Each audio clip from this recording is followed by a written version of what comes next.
이번 시간에는 펑션 노테이션에 대해서 공부할 거고요. 이거는 함수 자체를 저장하거나 함수를 표기할 때 사용하는 문법이에요. 새로운 플레이그라운드를 하나 만들고요.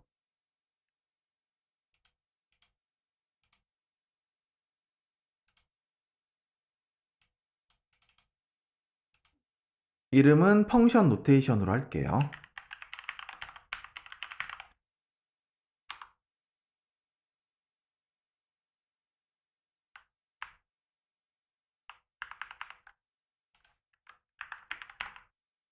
앞에서 공부했던 함수 중에서 파라미터와 리턴형이 없는 것부터 볼게요.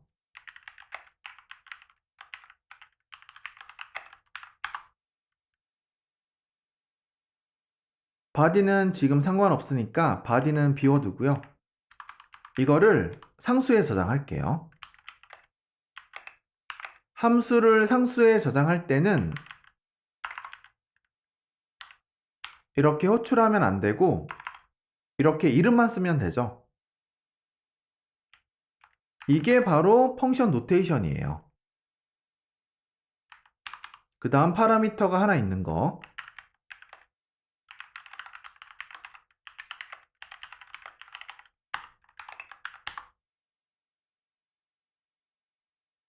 자, 이렇게 하는 순간 여기에서 에러가 발생하죠. 메시지를 보면 say hello라는 이름이 모호하다고 나와 있어요. 이렇게 되는 이유는 뭐냐면 지금 say hello라는 이름으로 인식되는 메소드가 두 개 있어요. 이거 하나, 이거 하나. 지금처럼 여기에서 타입을 생략하면 컴파일러가 타입을 추론해야 하는데 둘 중에 어떤 걸 가리키는지 명확하지 않으니까 지금처럼 에러가 발생하는 거예요. 그래서 동일한 스코프 안에 같은 이름을 가진 함수가 여러 개 있다면 지금처럼 형식 추론은 할 수 없고요. 타입을 명시적으로 선언해야 돼요. 이렇게 하면 첫 번째 함수를 가리키는 거죠. 그러면 에러가 사라집니다. 이제 이것도 상수에 저장할게요. 두 번째 함수도 b say hello. 근데 여기에서 이렇게 하면 함수를 호출하는 거죠. 앞에서는 그냥 이렇게 괄호 부분 전체를 지웠는데 지금 이렇게 하면 다시 어떤 걸 나타내는지 모호하니까 컴파일 에러가 발생하고요. 지금처럼 파라미터가 있다면 이렇게 아규먼트 레이블을 함께 써야 돼요. 그리고 이거를 지우는 거죠. 이렇게. 이게 언뜻 보면 함수를 호출하는 것처럼 보이는데 펑션 노테이션에서는 아규먼트 레이블만 쓰고 아규먼트는 전달하지 않아요. 다시 여기에서 아규먼트를 전달하면 이거는 함수를 호출하는 거. 아규먼트가 없다면 이거는 펑션 노테이션. 이번에는 아규먼트 레이블을 생략해 볼 건데 이거를 복사해서 아래쪽에 붙여넣기 하고요. 이렇게 width를 언더스코어로 바꿔줄게요. 그리고 이거를 상수에 마찬가지로 저장할 건데 일단 say hello는 써야 되겠죠?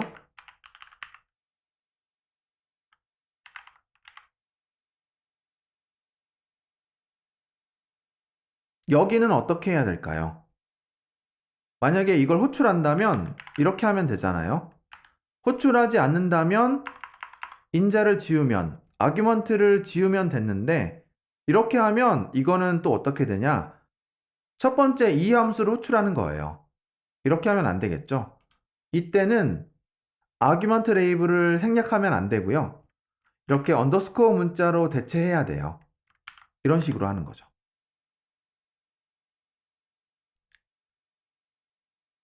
그러면 두 번째와 세 번째를 다시 보면 둘 다 이름이 say hello, 그 다음에 파라미터는 스트링이죠. 파라미터의 타입은 스트링이고 파라미터의 이름도 똑같아요. 근데 아규먼트 레이블이 있는 거랑 없는 거랑 호출하는 방식 자체가 달라지죠. 이런 식으로 say hello 해서 이렇게 하면 두 번째 메소드로 호출하는 거. 이렇게 하면 세 번째로 호출하는 거. 이런 것들은 컴파일러가 명확히 구분할 수 있거든요. 그래서 여기에 있는 것처럼 타입을 명시적으로 지정하지 않아도 이거랑 이거를 명확히 구분할 수 있으니까 아까 우리가 처음에 했던 것처럼 타입을 명시적으로 선언해 주지 않아도 돼요. 타입을 정확히 추론할 수 있는 거죠.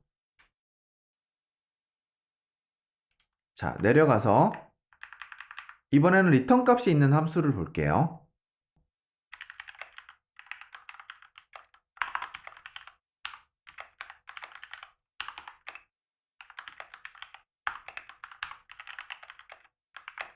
이것도 이전에 봤던 거죠. 이렇게 하고 이거를 상수에 저장하고 싶다면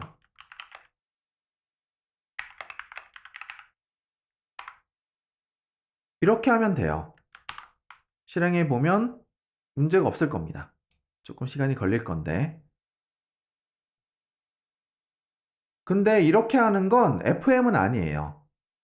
FM은 아니고 컴파일러가 추론할 수 있는 부분을 생략한 거예요. 지금처럼 이 코드에서는 add 함수가 하나밖에 없으니까. 되죠? add 함수가 하나밖에 없으니까 그냥 이렇게 이름만 써도 컴파일러가 이거라고 인식할 수 있는 거죠. 나머지 부분은 여기에 있는 코드를 통해서 이 코드도 결국 컴파일러가 인식할 수 있는 부분이니까 이걸 통해서 추론할 수 있어요. 만약에 이거를 정식 문법으로 한다면 이렇게 아까 했던 것처럼 아규먼트 레이블을 써야 돼요. 이제 펑션 노테이션이 감이 잡히시나요?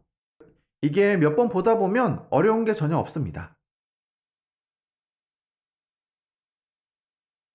마지막으로 펑션 노테이션에는 파라미터 타입이 포함되지 않습니다. 그리고 리턴 값도 포함되지 않습니다. 여기에서 이 부분만 보면 자, 지금은 이 코드가 위에 있는 함수가 물리적으로 떨어져 있다고 가정할게요.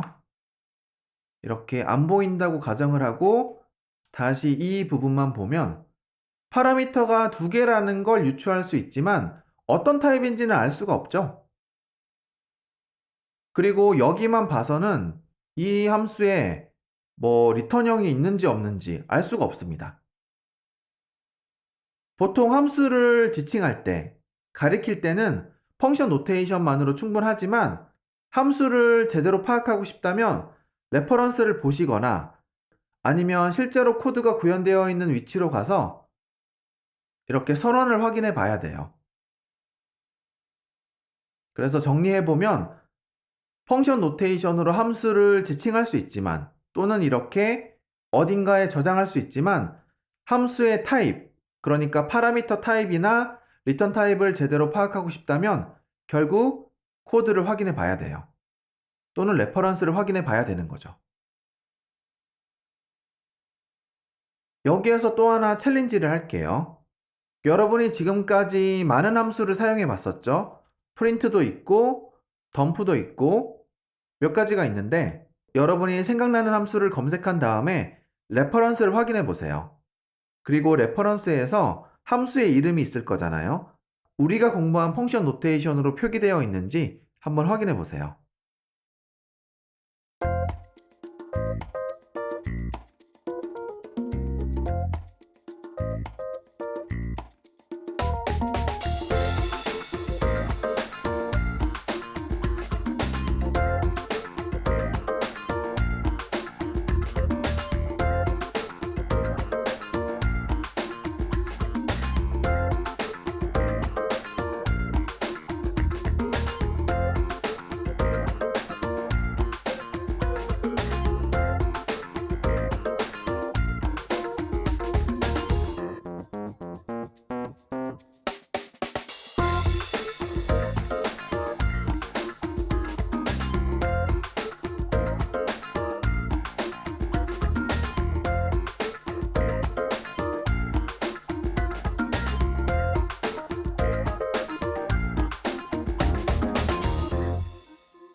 가장 만만한 거 있죠? 스위프트 프린트. 이거를 확인해 볼게요. 자, 이렇게 펑션 노테이션으로 표기되어 있어요. 이름은 프린트, 파라미터. 첫 번째 파라미터는 아규먼트 레이블이 생략되어 있고, 두 번째 파라미터는 세퍼레이터, 세 번째는 터미네이터. 근데 여기에 있는 펑션 노테이션만으로는 파라미터가 3개라는 거, 그리고 첫 번째 아규먼트 레이블이 생략되어 있다는 건 알 수 있는데 나머지는 알 수가 없죠. 그래서 이 함수에 대해서 제대로 알고 싶다면 자동 완성을 봐도 되고, 아니면 옵션 클릭해서 레퍼런스를 확인해도 되고, 여기로 와서 이 부분을 확인해 봐도 돼요. 이 부분.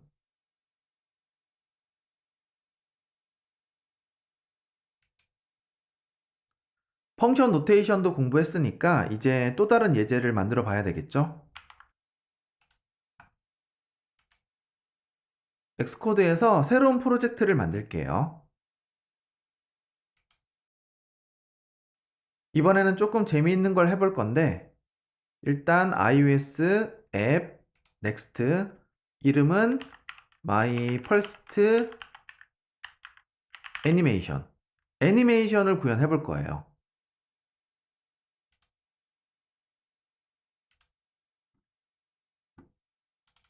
이렇게 하고 메인 스토리보드 선택해 주시고요. Shift Command L 라이브러리 표시한 다음에 UI 뷰라고 검색하시고, 일반적인 뷰, 그냥 뷰를 드래그해서 추가할게요. 그 다음에 어트리뷰트 인스펙터로 가서 백그라운드에서 여러분이 원하는 컬러 아무거나 선택해 주세요.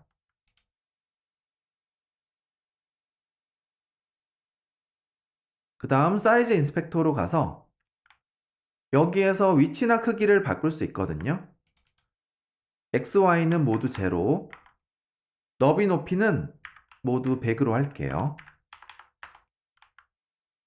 그러면 이렇게 표시될 겁니다.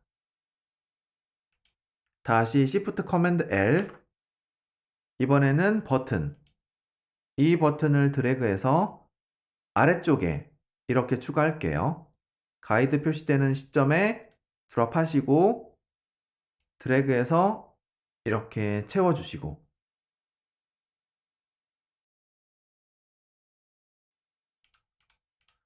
그 다음 더블 클릭해서 타이틀은 무브로 하겠습니다.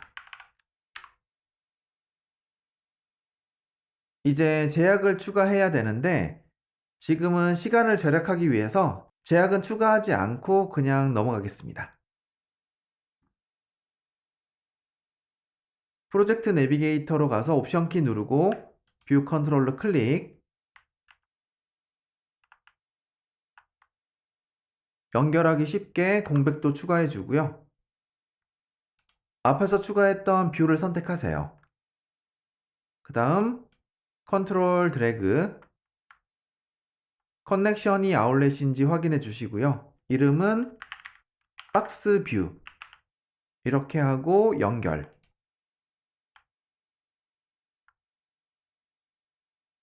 아래쪽에 있는 버튼 선택하시고 컨트롤 드래그, 이번에는 커넥션을 액션으로 해주시고요. 이름은 move box, 이렇게 하겠습니다.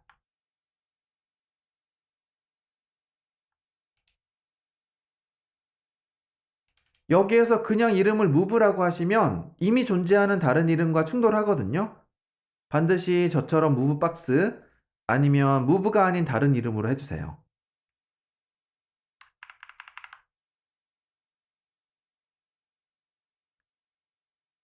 일단 이렇게 하고 실행할게요.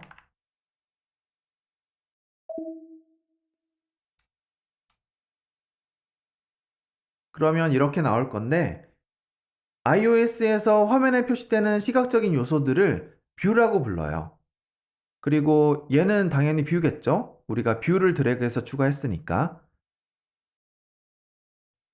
그리고 아래쪽에 있는 버튼도 역시 얘도 뷰예요. 뷰의 일종인 거죠. 어쨌든 뷰라고 부르는데 뷰의 위치와 크기는 이 두 개를 하나로 묶어서 프레임이라고 불러요. 프레임. 그래서 무브 박스에서 이렇게 뷰에 접근한 다음에 점 프레임 이렇게 쓰면 뷰의 위치와 크기를 확인할 수 있어요. 그리고 옵션 클릭해서 타입을 확인해 보면 CG 렉트라고 나오죠. 이거는 위치와 크기를 모두 저장하는 타입이에요.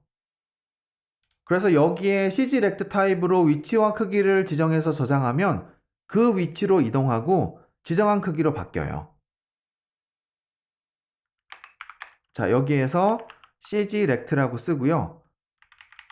그 다음에 여기를 보시면 XY 너비 높이를 모두 받는 생성자가 하나 있죠. 이걸 생성자라고 하거든요. 이거를 선택하고 좌표는 200, 400 이렇게 하고 크기는 일단 100으로 해서 이렇게 해볼게요.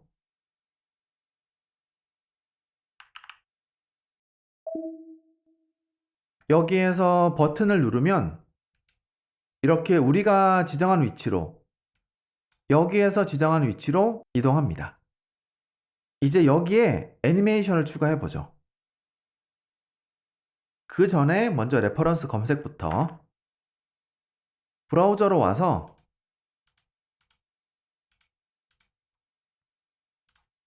UI 뷰 이렇게 검색해 주시고요. 애플 디벨로퍼 도큐멘테이션 누르고 그 다음에 페이지에서 다시 검색 커맨드 F 누르시면 됩니다. 애니메이트 라고 검색하시고 몇 번 누르시면 이게 나올 겁니다. 그리고 여기에서 이거 파라미터 3개짜리 이거를 선택할게요.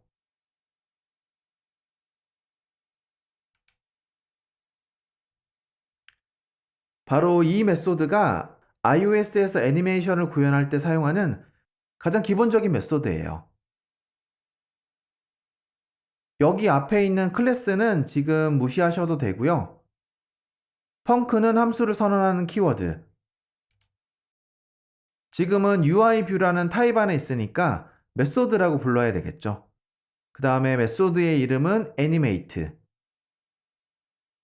나머지 파라미터는 3개. 첫 번째는 아규먼트 레이블이 with duration. 파라미터의 이름은 그냥 duration. 여기에는 뭘 전달하냐면 애니메이션을 실행할 시간. 이거를 초 단위로 전달하면 돼요.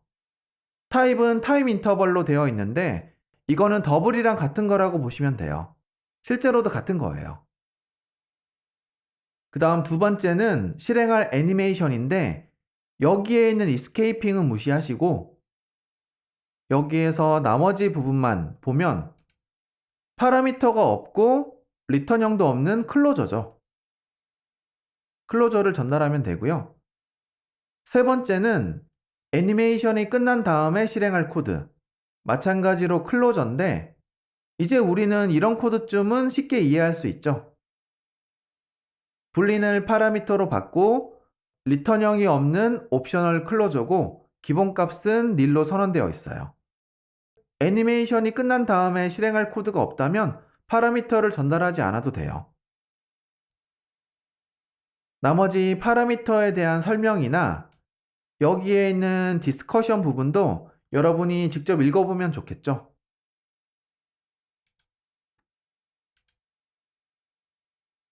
근데 여기에서 하나만 설명하고 넘어갈게요. 여기를 보시면 null이라고 되어 있죠. 이거는 우리가 공부했던 nil처럼 값이 없다는 걸 나타내는 특별한 키워드예요. 레퍼런스에서 이런 걸 보시면 그냥 nil이라고 생각하시면 돼요. 레퍼런스는 여기까지만 보고 다시 프로젝트로 와서 여기에 쓸게요. UIView.animate 우리가 봤던 게 이거거든요. 우선 문법 최적화 없이 작성할게요. 애니메이션을 실행시킬 시간은 보통은 0.3초로 합니다. 근데 지금은 결과를 확인하면서 설명도 해야 되니까 이거를 10초로 조금 여유 있게 할게요. 두 번째 파라미터로 애니메이션 코드를 전달해야 되는데 클로저를 전달해야 되거든요. 브레이스 이렇게 하고 앞에서 작성했던 코드를 잘라내서 여기에 붙여넣기 할게요. 이렇게 하면 컴파일 에러가 발생하는데 앞에 셀프를 붙이면 돼요. 그러면 에러가 사라지죠? 에러가 사라지는 이유는 지금은 몰라도 돼요. 그냥 셀프만 붙여주세요. 마지막 클로저는 애니메이션이 실행된 다음에 호출된다고 했었죠.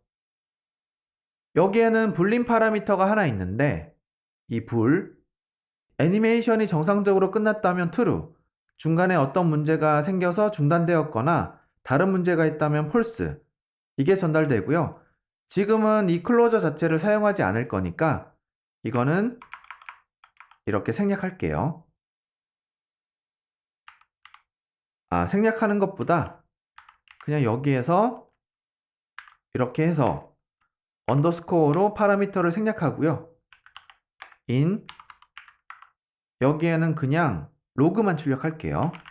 print 애니메이션 종료 이렇게. 지금은 공부 때문에 이렇게 하는 거고요. 여러분이 실제로 구현하실 때 이게 필요 없다면 이렇게 쓰지 않아도 돼요. 이렇게 지워버리는 거죠.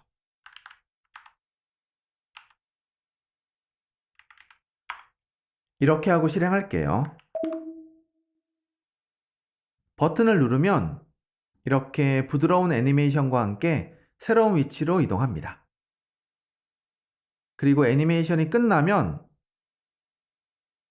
이렇게 로그가 출력되고요. iOS에서 애니메이션을 구현하는 건 크게 어렵지 않아요. 그냥 여기에 두 번째 클로저에 원하는 최종 상태를 넣어주면 나머지는 알아서 다 해줍니다. 그래서 우리는 클로저를 이해한 다음에 요구하는 타입에 맞게 전달만 하면 돼요. 나머지는 알아서 다 해줍니다. 이번에는 크기와 백그라운드 컬러도 바꿔볼게요. 크기는 지금 100으로 똑같은데 이거를 200으로 바꾸고요. 그 다음에 여기에서 백그라운드 컬러도 바꿀게요. 노란색으로.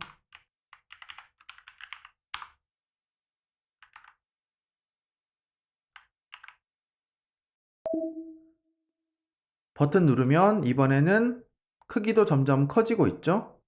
그리고 색깔도 이렇게 노란색으로 끝에 왔을 때 노란색으로 바뀝니다. 빨간색에서 노란색으로 점진적으로 바뀌는 거죠. 한 번에 바뀌는 게 아니고. 신기하죠? 나중에는 이것보다 더 멋진 애니메이션을 만들어 볼 거고요.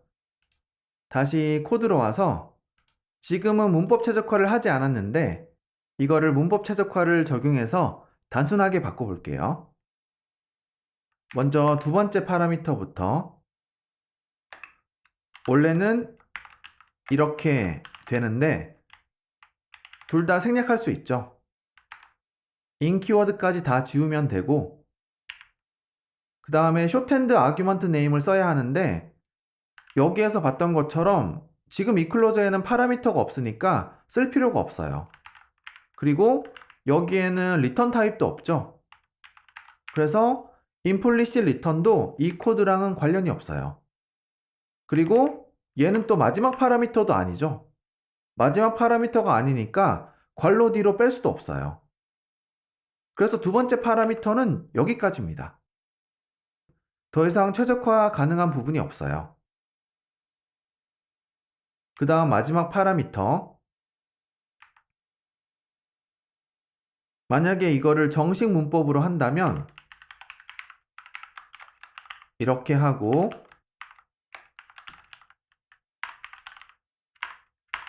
이렇게 해야 되거든요. 자, 이렇게 하고 해볼게요. 파라미터 타입 지우고 리턴 타입도 지우고. 왜냐? 인식할 수 있으니까. 그리고 파라미터 자체도 인식할 수 있으니까 지울 수 있는데, 문제는 지금 바디에서, 클로저 바디에서 파라미터를 사용하지 않고 있죠?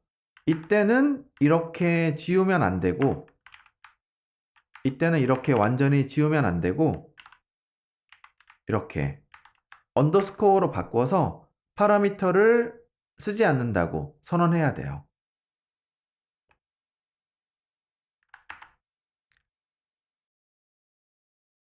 애니메이트 메소드에 선언되어 있는 이 타입과 클로저의 타입과 우리가 작성하는 클로저에서 파라미터의 개수를 반드시 맞춰야 돼요. 그러기 위해서 이렇게 하지 않고 이렇게 하는 거죠. 그리고 리턴도 하지 않고 있으니까 implicit return은 이번에도 그냥 넘어가고, 이제 이게 마지막 파라미터니까 괄호 뒤로 뺄 수 있겠죠. 잘라내서 빼고. 아직 괄호 안에 파라미터가 2개 더 있으니까 괄호 자체를 생략하는 건 불가능하고, 마지막 콤마와 아규먼트 레이블은 지워도 되죠. 이렇게 하면 최적화가 완료되는데, 스위프트 5.2 버전까지는 여기까지가 전부였어요. 근데 스위프트 5.3 버전에서 새롭게 추가된 문법을 사용하면 조금 더 단순하게 작성할 수 있어요. 스위프트 5.3부터는 클로저가 마지막 클로저가 아니더라도 괄호 뒤로 뺄 수 있어요. 자, 비교를 위해서 복사 붙여넣기 할게요. 위에 있는 코드는 스위프트 5.2까지, 아래쪽에는 스위프트 5.3부터. 지금이 5.9 버전이니까 위에 있는 코드는 몰라도 돼요. 두 번째 클로저를 모두 선택하고요. 잘라내기, 괄호 뒤로 빼고, 그 다음에 여기에서 콤마와 아규먼트 레이블 삭제. 괄호 안에 있으면 인라인 클로저라고 하고, 뒤에 있으면 트레일링 클로저라고 부른다고 했었죠.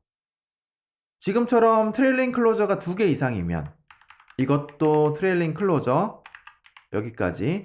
그 다음에 이것도 트레일링 클로저. 트레일링 클로저가 2개거든요.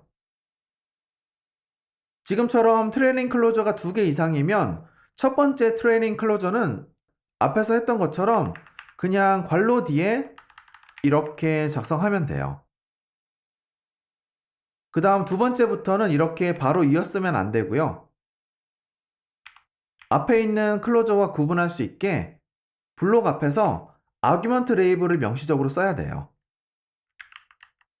이렇게 하는 거죠.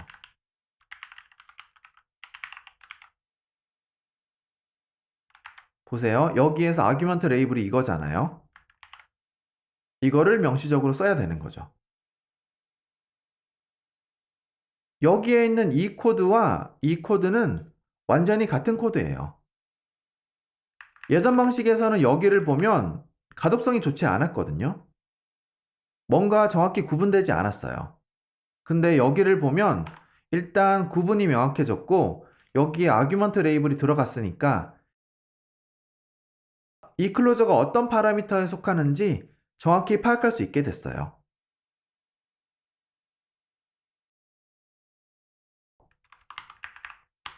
다시 자동 완성을 표시하고요. 메소드를 입력해 볼게요. 0.3으로 하고, 여기에서 리턴 키를 누르면 이렇게 입력해 주는데, 만약에 우리가 문법 최적화를 공부하지 않았다면 이 코드를 이해할 수 없었겠죠. 우리는 이제 이 코드를 이해할 수 있으니까, 코드의 형태를 이해할 수 있으니까 그만큼 실력이 늘어난 거예요. 이제부터 뭘 하면 되냐면, 이제 이런 코드를 봤을 때 이렇게, 이거는 적절하지 않은 것 같고, 여기를 볼게요. 이것도 적절하지 않은 것 같고, 다시 네, 이거를 볼게요.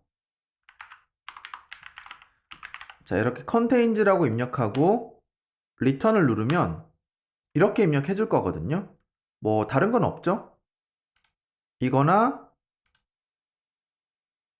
이거나 어쨌든 최적화된 형태로 입력을 해주는데 이제 우리는 뭘 해야 되냐? 이런 코드만 봐도 이런 코드가 머릿속에 바로 떠오를 수 있게 반복해서 공부하시면 돼요. 제가 하는 얘기가 뻔하죠. 맨날 반복하라는 거. 근데 중요하기 때문에 반복하라고 말씀드리는 겁니다. 이렇게 최적화를 자동으로 엑스코드가 해주지만 우리는 이것도 알고 있어야 돼요. 그리고 어떤 과정을 거쳐서 이렇게 되는지도 알고 있어야 되는 거죠. 그래서 계속 반복해서 공부해 주세요. 그렇게 하다 보면 금방 익숙해질 겁니다.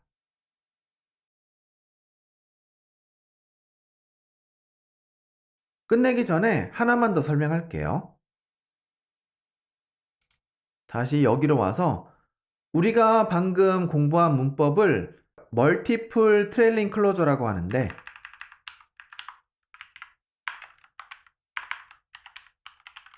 멀티플 트레일링 클로저라고 하는데 여기에는 한 가지 제약이 있어요.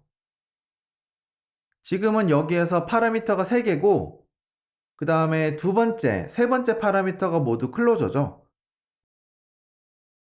그러면 이때는 이 문법을 사용할 수 있어요. 근데 만약에 두 번째 파라미터 다음에 클로저 타입이 아닌 일반 타입이 온다면 예를 들어서 정수 파라미터가 하나 있다면 이때는 최신 문법을 사용할 수 없고 첫 번째처럼 이렇게 작성해야 돼요. 이게 무슨 말이냐면 플레이그라운드로 가서 할게요.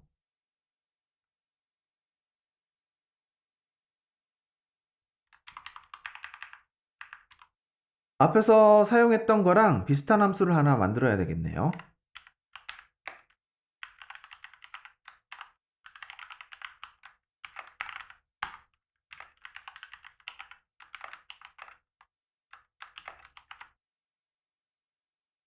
이렇고 그 다음에 completion 얘는 불을 받으면 되죠.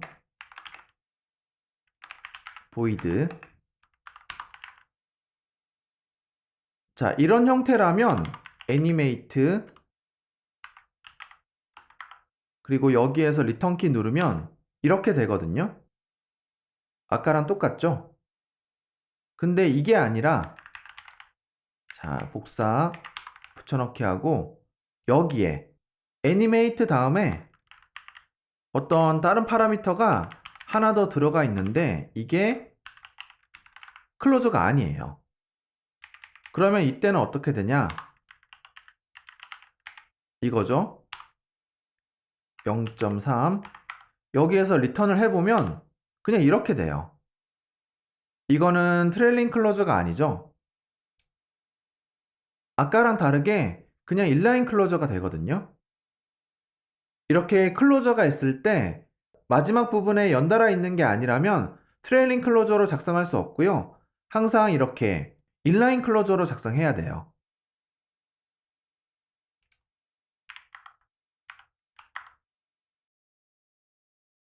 마지막 클로저는 트레일링 클로저로 할 수 있으니까 이렇게 최적화된 형태로 입력해 줍니다.